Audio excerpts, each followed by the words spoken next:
House Bill 5204 isn't the only new law Oregonians will see rolling into place this year.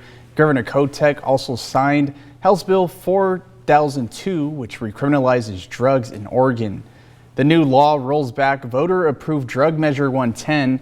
So what does this new law do? Well, it will increase penalties for illegal drug possession and classify the crime as a misdemeanor crime, but it also provides recovery options for those who are charged.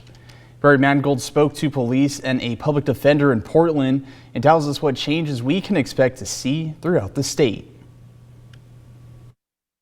With Governor Kotek's signature now on House Bill 4002, Oregon is preparing to recriminalize the possession of hard drugs as a misdemeanor.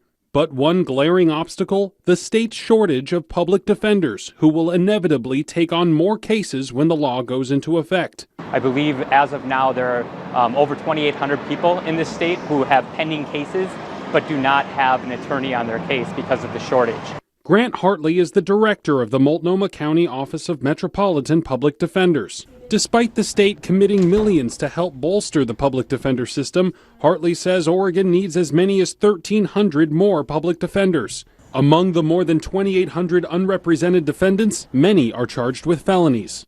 There's still not enough public defenders for felonies right now, is that right? Exactly, yeah. I think about half of the unrepresented throughout the state are felonies. And so here in Multnomah County, we don't have enough public defenders to handle all of the felony cases that are coming through, let alone misdemeanors. Kotek acknowledging the shortage in a statement after signing the drug recriminalization law. She said building up the state's deflection programs, which allow offenders to enter treatment instead of facing prosecution, must be prioritized.